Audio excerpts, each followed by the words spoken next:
aqui. Jesus está aqui. Pega a tua Bíblia aí. Oh, glória, que presença gloriosa, gostosa de Jesus, irmãos. Abra comigo no Evangelho de João, capítulo 3. Nós vamos ler um dos versos mais conhecidos por nós. Do Evangelho de João, capítulo 3. Tem a ver com o tema, fica tranquila. Não vai fugir do tema não, tá? Mas algo Deus vai revelar novo de Deus aqui para nós. João 3, nós vamos ler apenas o verso 16. O 16 e o 17. Amém? Quantos acharam? Diz assim um texto: porque Deus amou ao mundo de tal maneira que deu o seu Filho unigênito para que todo aquele que nele crer não pereça, mas tenha vida eterna.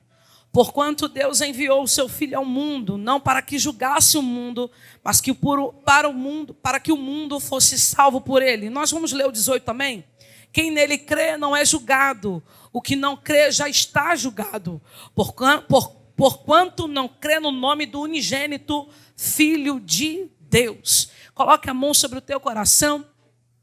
Senhor Jesus, nós cremos na tua palavra e nós temos certeza do que vai ser liberado do céu hoje nesse lugar, Senhor. Nós te pedimos, Jesus, tu tens liberdade para agir como tu queres, Senhor.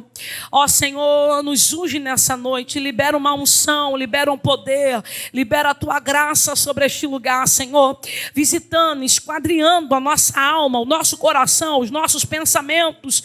Senhor, que possamos colocar as nossas preocupações, o nosso medo, a nossa dúvida, as inseguranças diante do teu altar nessa noite. Em nome de Jesus, ó Pai, nós cremos e nós temos certezas que já estamos abençoados, já estamos saindo deste lugar na certeza que somos abençoados, que as trevas não resistiu à autoridade do teu nome. Ó Senhor, nós te pedimos, muda nesta noite aquilo que precisa ser mudado, trabalha, Senhor, reavivando a tua obra nessa noite, nesta casa, em nome de Jesus. Quem concorda comigo, diga glória a Deus. Senta glorificando ao Senhor, aleluia. Irmãos, irmãs, princesas do Senhor, nós estamos aqui no culto de mulheres, rede de mulheres, um culto voltado para mulheres. Mas a gente consegue ver aqui também, tem alguns apoiando, ajudando a esse culto também funcionar. Porque nós somos um corpo e não depende exclusivamente apenas de uma pessoa, mas no conjunto da união. Isso que faz a obra acontecer, irmãos.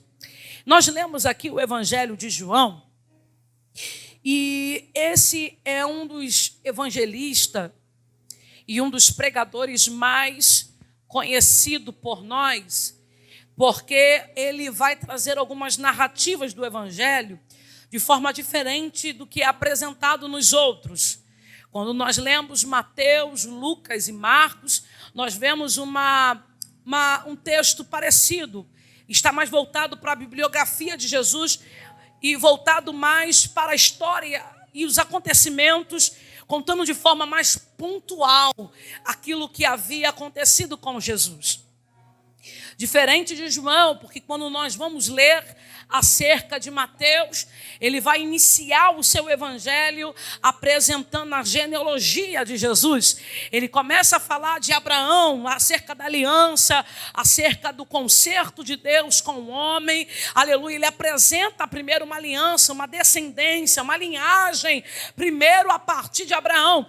Quando nós vamos ler Lucas, o evangelho de Lucas, ele não começa em Abraão, mas ele começa em Adão, apresentando a genealogia de Jesus a partir de Adão. Mas quando nós vamos ler o evangelho de João, não começa o evangelho apresentando através de Abraão, não apresentando através de Adão, não se apresenta através de qualquer outro homem que fosse. Quando nós começamos a ler o evangelho de João, no capítulo 1, diz que no princípio era o verbo, e o verbo era Deus, e o verbo estava com Deus. Aleluia, diferente do que os outros evangelistas vêm trazendo, ele não está pontuando aquilo que vem da terra, mas aquilo que vem direto do céu. O que João está dizendo é: eu sou antes de Abraão, eu sou antes de Adão, Jesus é antes de Abraão, Jesus é antes de Adão. O que João está apresentando acerca de Jesus é que Jesus é antes de qualquer coisa que existia. É isso que Jesus está sendo apresentado aqui, porque é um público diferente. Se puder aumentar aí o meu retorno, eu agradeço. É um público diferente, porque Mateus está escrevendo para judeu, Marcos está escrevendo para romanos, Lucas está escrevendo para grego. Mas João não tem um público específico. João está escrevendo para todos. A apresentação do Evangelho de João não é para uma categoria, não é para um determinado povo, um grupo de pessoas, mas é para todos aqueles que vão crer ao ouvir acerca de Jesus. Aleluia, aleluia. João está escrevendo o Evangelho, não é para uma narrativa apenas para os ricos, apenas para os poderosos, apenas para os homens. Aleluia, o Evangelho de João inclui todo mundo, seja mulher, seja menino, seja criança. O Evangelho de João não exclui os pobres, não exclui as mulheres, engloba todo mundo, porque o Evangelho, irmãos, não se limita a determinado grupo, a determinadas pessoas. O Evangelho é amplo, o Evangelho é para todos, o Evangelho é para todas as criaturas. É isso que João vem trazendo. O Evangelho é para todo mundo. E quando ele diz o verbo, no princípio, ele está voltando para Gênesis. Quando ele diz no princípio era o verbo, o que o João está dizendo é, você lembra de Gênesis capítulo 1? No princípio criou Deus os céus e a terra. Você lembra disso? E como estava a terra? Sem forma e vazia, mas o Espírito pairava sobre as águas. Ali você vê Deus aparecendo, Jesus aparecendo, aleluia, e a presença do Espírito também aparecendo. Porque Jesus é chamado de verbo, aleluia, por João. Jesus está dizendo, o verbo era Deus, o verbo estava com Deus, aleluia, e todas as coisas passaram a existir por ele, que se não fosse por ele, nada existiria, e tudo que existe vem do verbo, vem de verbo, aleluia. E quem João está chamando de verbo? Está chamando Jesus, o verbo, a palavra. Você lembra quando Jesus olhou para a terra, Deus olhou para a terra e disse, haja luz, haja firmamento, haja separação do do céu e da terra, haja luminares para iluminar, sol de manhã, lua de noite. Ele está liberando apenas a palavra, haja, o verbo, haja, o verbo, haja, o verbo, está sentindo ele aqui? O verbo haja, e a palavra trouxe a existência daquilo que não existe. Agarra a mão de alguém que está perto de você aí, agarra a mão de uma pessoa que está do teu lado e diga, o verbo, a palavra é Jesus. Ele é a ação de Deus para trazer a existência daquilo que não existe. Diga para ele é a palavra que vai trazer a existência aquilo que não existe ainda. Vai nascer do favor de Deus para tua Ficalá, Idiolema, Rassúria. Ele é. E qual é o tema que as irmãs propôs para esse culto? É o Salmo 147, apresentando um Deus que dá nome para as estrelas. Ele sabe o nome de todas elas. Talvez os cientistas vão dizer, o nome dessa estrela é tal, o nome dessa estrela é tal, mas Jesus, o Criador de todas as coisas, está dizendo, eu já dei nome, eu já sei o nome, eu já conheço, porque nada melhor daquele que criou todas as coisas, comanda o universo, comanda a terra, comanda o sol, comanda as estrelas, tudo está debaixo do comando do Todo-Poderoso. Ele é Todo-Poderoso. E se você entrar por essa porta ainda duvidando do que Ele pode fazer, irmãos, tem gente que não reconhece o favor de Deus. Só tenho 20 minutinhos aqui para a gente encerrar. Ele é o Verbo. E Ele estava com Deus e se encarnou, se tornou carne. E veio. Ele é a vida. E através dele tudo passou a existir. É Ele, o Deus Todo-Poderoso. O verbo sinaliza sabedoria. Do grego significa logos. É o Deus da sabedoria. É o Deus que tem poder na mão. E o João está dizendo acerca dele que ele é a luz. Que Jesus é a própria luz. E aonde ele chega, as trevas se desfaz. Você consegue entender que não há uma briga entre as trevas e a luz. Não existe uma resistência da luz em dizer, eu não saio daqui porque a luz chegou. Não existe essa resistência da luz, das trevas com relação à luz. A luz chega, as trevas somem. E Ele veio para ser a luz do mundo. O Cordeiro que tira o pecado do mundo. Ele veio para trazer vida à humanidade que estava condenada, segundo a carne, segundo a origem de Adão. Nós éramos para estar perdido e fadado ao fracasso, ao pecado, ao inferno. Mas Ele veio, se tornou carne, aleluia. Antes de tudo existir, Ele já era. Ele veio humanamente carne, Ele veio para ser luz. E João vai dizer que Ele habitou no meio de nós. Você consegue entender isso? O próprio Filho de Deus habitou no meio do seu povo. Ele andou sobre essa terra. Ele caminhou sobre essa terra. E Ele se despiu de toda a sua glória, de todo o seu poder, de toda a onipresença que Ele tinha. Se diminuiu em ser homem, porque Ele vai se tornar 100% Deus, 100% homem, aleluia, se apropriando de uma natureza, aleluia, 100% homem, gerado sem pecado, aleluia, sendo 100% Deus, abrindo mão de tudo, se colocando numa posição de servo. E João diz, habitou.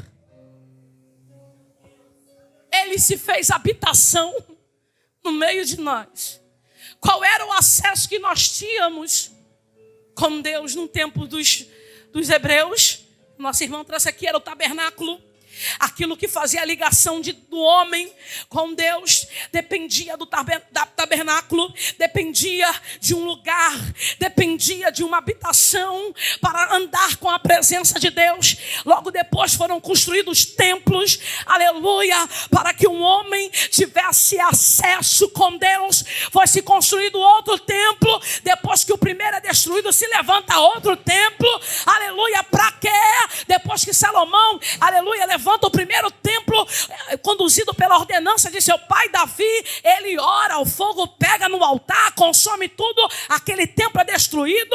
Depois o segundo templo é levantado por mão de alguns homens, aleluia, e sacerdotes, Esdras, Neemias, que vai reconstruir os muros de Jerusalém, o templo de Jerusalém. E o terceiro templo, Daniela, vai acontecer com Jesus. Para se ter acesso, dependia de um templo, dependia de um lugar, dependia-se de um ambiente. Mas Jesus desceu da glória, habitou no meio de nós. Isso independe de templo, de lugar, de ambiente. Aonde tem Jesus, vira culto. Aonde se tem Jesus, tem adoração. Aonde se tem Jesus, irmãos, não precisa de microfone, não precisa, aleluia, de instrumento, não precisa de altar. Aonde tem Jesus, habitou, é o céu na terra. Se antes dependíamos do templo para ligarmos a Deus, nós dependemos agora de Jesus, que nos fez a ligação direto com Deus. Segura a mão de alguém que está perto de você. Diga para ela: o véu foi rasgado. Você tem acesso direto ao Pai. Ele habitou entre nós. Não depende de sumo sacerdote. Diga para ele: não depende de sacerdote. Você tem acesso. Diga para ele: diga, você tem acesso ao ao céu, ao trono. Diga para ela: acesso. Não tem mais alguém que tem mais acesso que o outro. Todos nós temos. Não existe orações mais poderosas que as outras. Eu vou pedir oração para fulano, porque quando ele ora, para de ser bobo, para de ser besta. É só dobrar o teu joelho que você tem acesso. Acesso direto.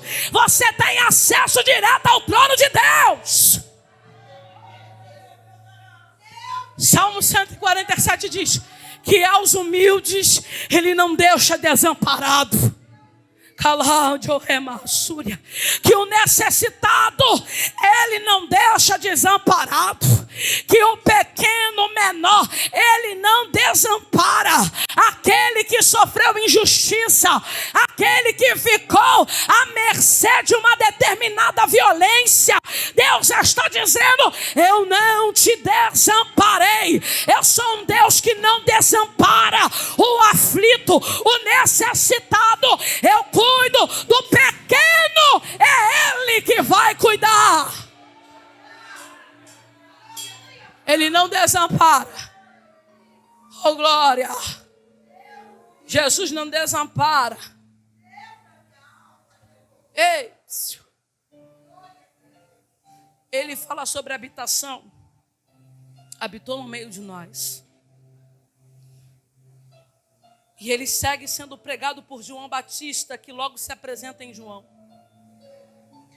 João começa a pregar no deserto. Alguém falou de deserto aqui? Que Deus nos leva ao deserto, né? Para falar conosco. E imagine João Batista pregando num deserto. Onde não tem holofotes, irmãos. Deserto é um lugar seco. Deserto é um lugar sem aparência. Quem é um profeta que quer pregar em desertos? Quem é o profeta que está em condição de querer ser pregador? A gente quer ser pregador. Tem gente que quer ser pregador e pregar em lugares onde dá destaque, onde dá palco.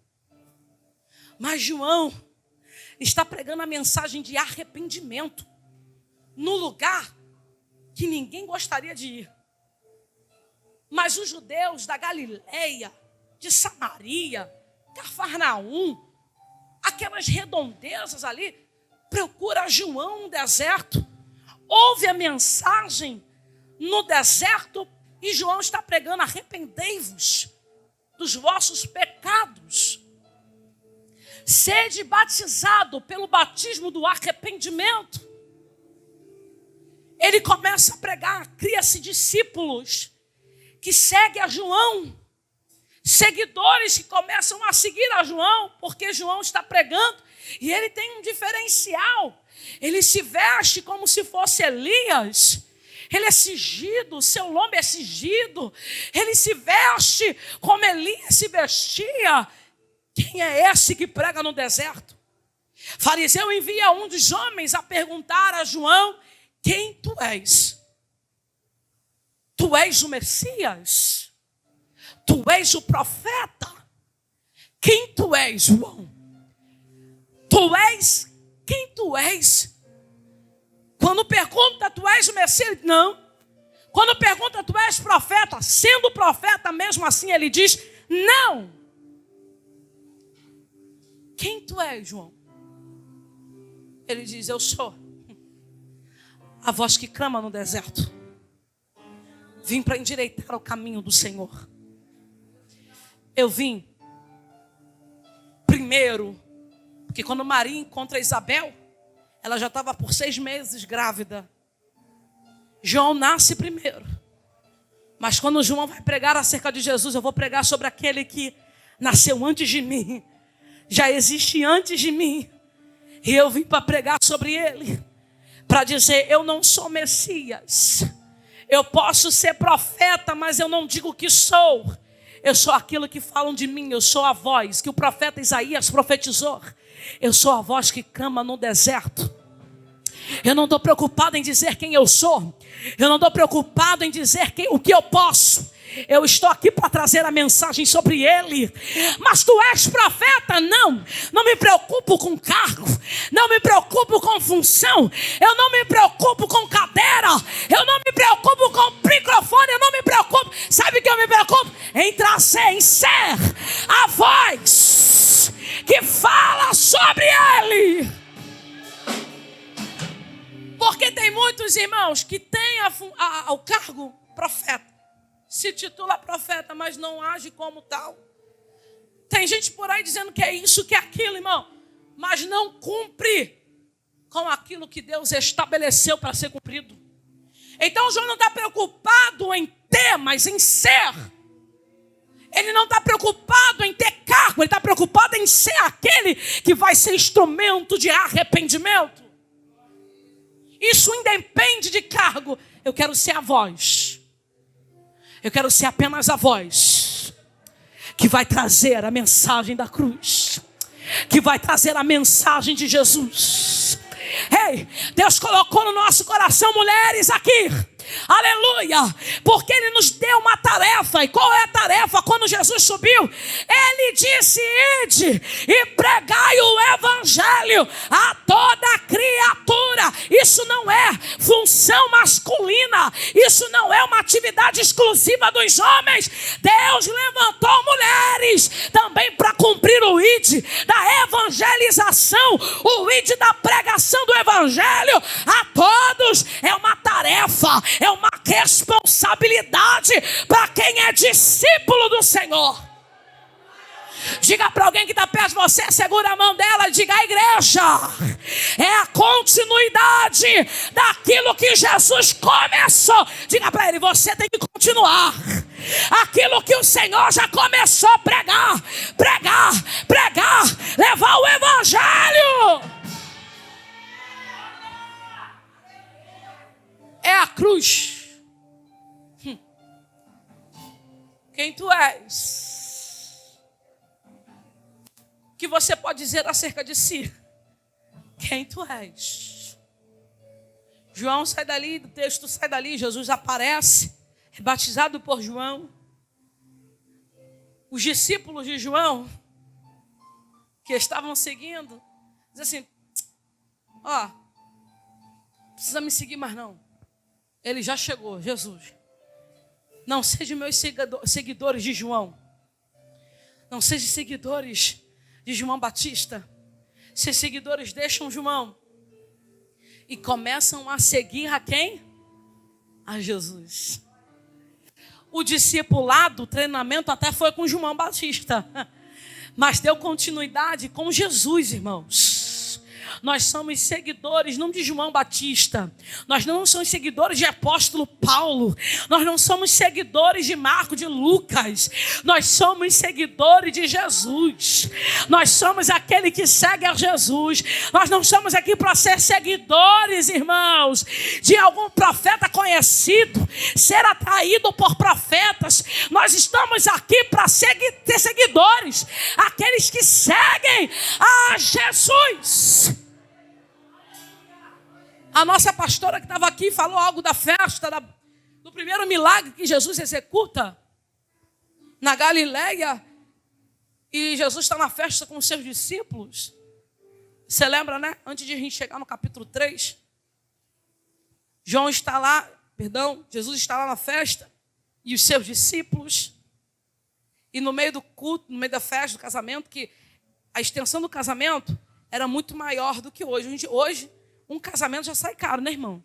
Se for fazer um casamento de bem feito aí, salão, você gasta mais de 30 mil. Mas imagina o casamento naquele tempo, que durava uma semana. Muito tempo de festa, tinha que ter muito vinho, muita gente para beber, muita gente para festejar. Porque o casamento é um momento de festa. Interessante é aqui que Jesus aparece no seu primeiro milagre, no casamento. O primeiro milagre de Jesus não foi curando um cego. O primeiro milagre de Jesus não foi fazendo um paralítico andar. O primeiro milagre de Jesus foi restaurar a festa de um casamento. Isso me remete a Gênesis, irmãos, o princípio de todas as coisas. A instituição de todas as coisas. Ele instituiu. E na festa, acabou-se o quê? O vinho, símbolo da alegria. Maria pergunta a Jesus, Jesus, acabou o vinho. O que a gente pode fazer aqui? Aí Jesus vira, que eu tenho eu contigo. Ainda não é chegado a minha hora. Mas ela conhece Jesus. Ei, talvez você está dizendo, quando vai chegar a hora? Quando vai chegar o momento?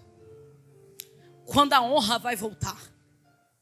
Será que Deus vai me deixar viver perecendo nesse deserto? Aí Jesus está dizendo para Maria, ainda não é o tempo. Ainda não é a hora, Maria.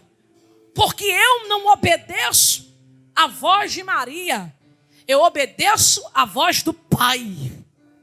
Ele sabe o tempo para todas as coisas. É Ele que vai liberar o tempo. Aí sabe o que Maria faz? Eu sei que ainda não é a hora, mas eu vou começar a agir. Eu estou esperando no tempo, mas eu não estou parada. Eu estou esperando o tempo chegar, mas não estou frustrada. Eu não estou parada. Enquanto não chega o tempo, eu canto.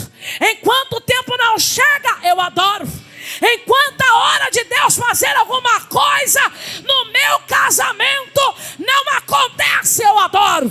Eu adoro. Eu adoro. Aí Jesus libera uma ordem. Pega lá as talhas, enche de água e distribui.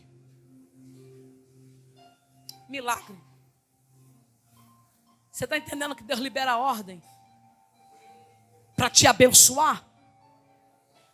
Quando chega assim, acabou o vinho.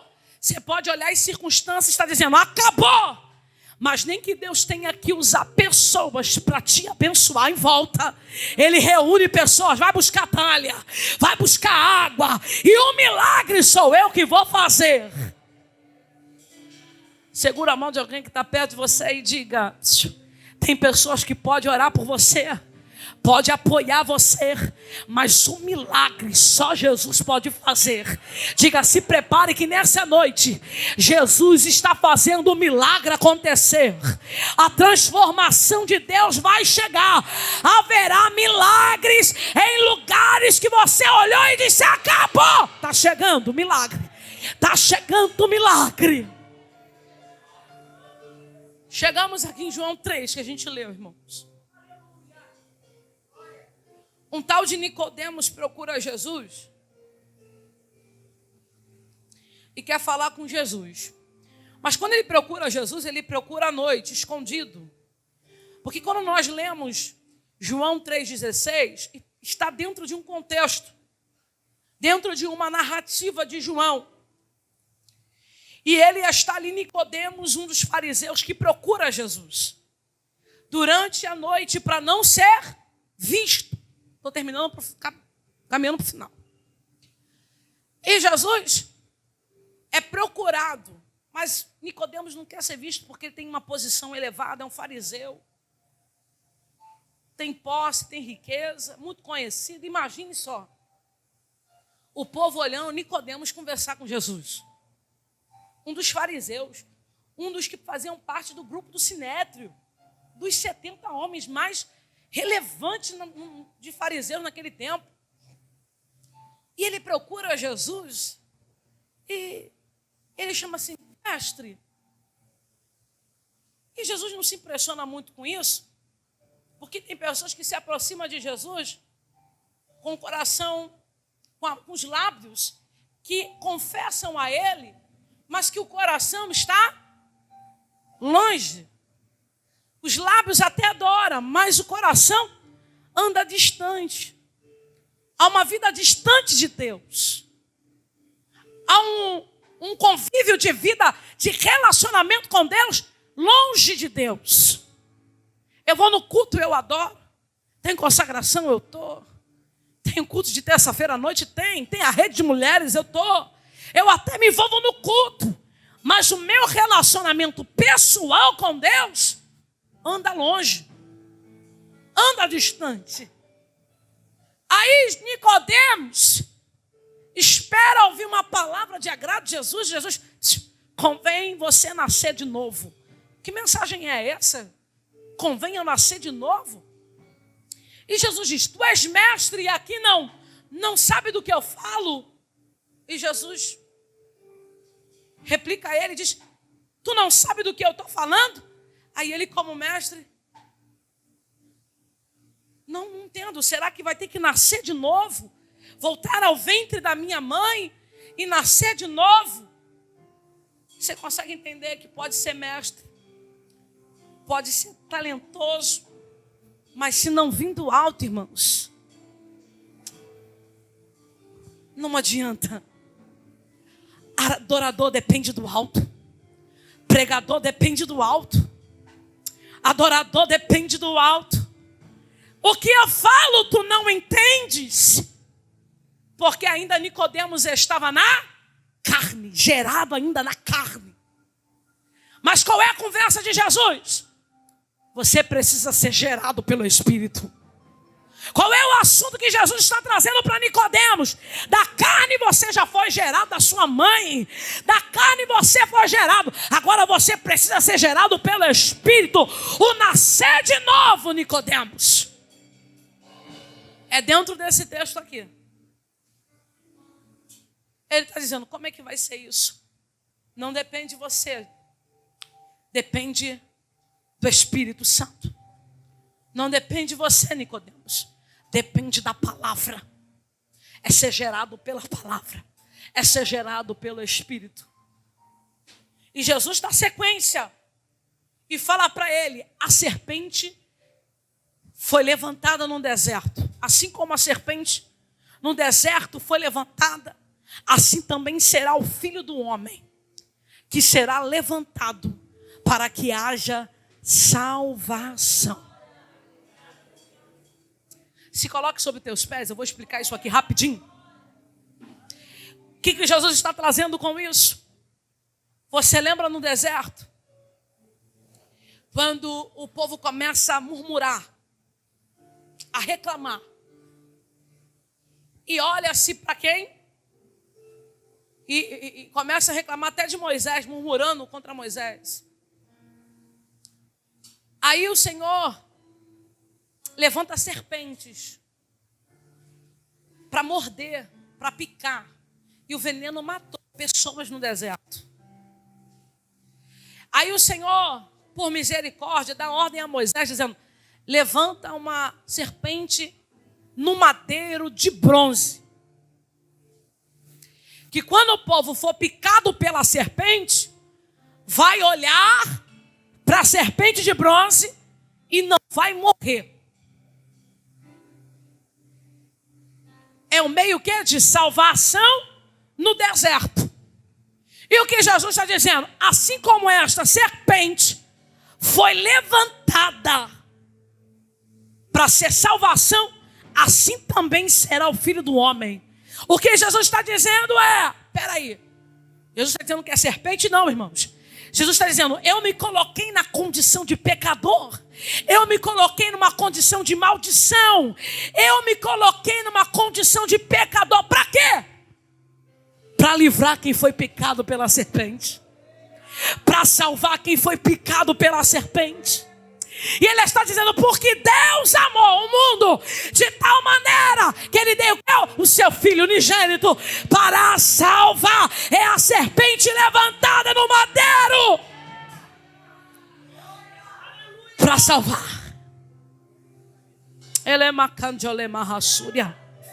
Por ele veio a salvação. Por ele veio o resgate. Por ele, pela graça de graça, nós recebemos o que ele fez na cruz. Então é noite de você se aproximar de Jesus. E eu quero aproveitar esse momento para fazer o apelo. Tem gente que foi picado pela serpente, que simboliza o pecado, e está condenado à morte. Mas aquele que decidiu olhar para Jesus não morrerá. Não morrerá. Jesus está dizendo hoje para você que você precisa de Jesus. Se você quiser levantar as suas mãos cansada, vem aqui na frente. Deixa eu ver se eu... Coloque a mão sobre o teu coração. Deixa Jesus completar a obra que ele precisa completar. Glória a Jesus. Um varão aqui para ficar do lado dele, para abraçar. Tem mais alguém aí? Jesus te ama. Jesus te ama, se entregou por você. Oh glória, o Pai amou de tal maneira. A que ponto ele amou? A ponto de se colocar como pecador no teu lugar. A ponto de se colocar como maldição. Para quê, Daniela? Para que você tivesse vida eterna. Eu não vim para te julgar como os homens te julgam. Eu vim para te salvar. Calai de Alemarrassúria. Oh glória. Deus está te fortalecendo nessa noite. Ele é o abraço que vem te acolhendo até agora. E quantas das vezes a gente pensa em parar e entregar os pontos. Quantas vezes a gente pensa, Senhor, esse negócio não é para mim, não vai dar certo. E Jesus fala, eu confiei em ti, não temas. Não temas, o teu coração não tenha medo. Não se assuste com ameaças, com afrontas, com calúnias. Eu sou aquele que te justifica, leva rassúria diante dos homens. É Ele o teu Senhor. É Ele que está fazendo nesse lugar. E ele, eu sei que eu tenho para entregar o microfone, passei 15 minutinhos, mas o Senhor me libera uma ordem para que você saia do teu lugar e abrace alguém que está aí do teu lado. Principalmente o grupo das irmãs da casa. Saia do teu lugar, abrace umas às outras. O Espírito me conduz a isso. O Espírito Santo me conduz a isso. Para que as mulheres do departamento de mulheres saiam do seu lugar, abraçem, se abracem, se perdoem. Orem umas pelas outras. Oh, calamai de Olemarrassúria. Oh, Senhor.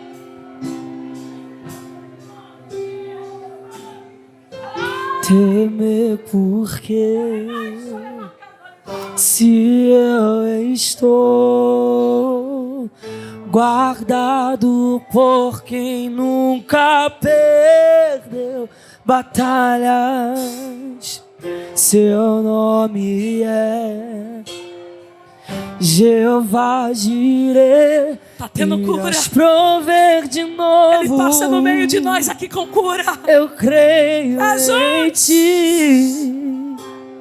Haja o que houver, venha o que vier, irás prover de novo.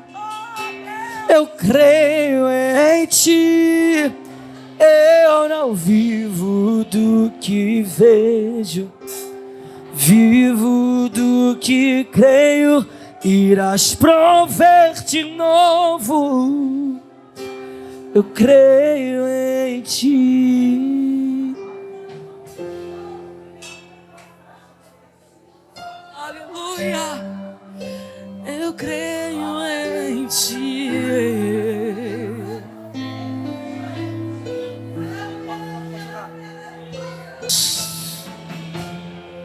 Aleluia. A presença é tão gloriosa dele aqui na casa que não dá nem vontade de sair daqui, não é?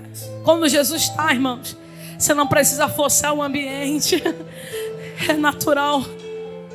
A glória desce. O poder de Deus se manifesta.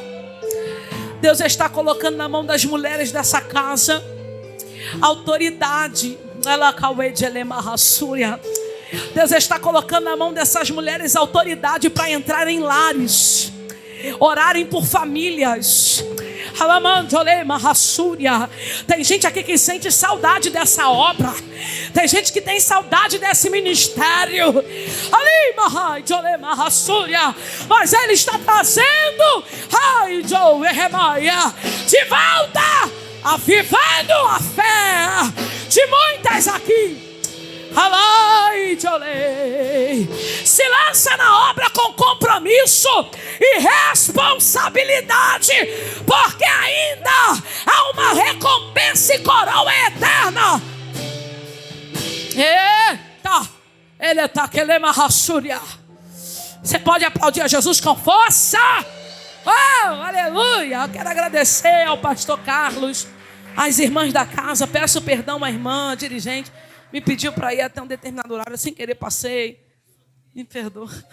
Amém. Que Deus continue abençoando esta casa. Amém. A rede de mulheres. Que o próximo ano seja um ano melhor ainda, né, meninas? Que vocês possam viver coisas maiores em nome de Jesus. Amém? Quem recebeu de Deus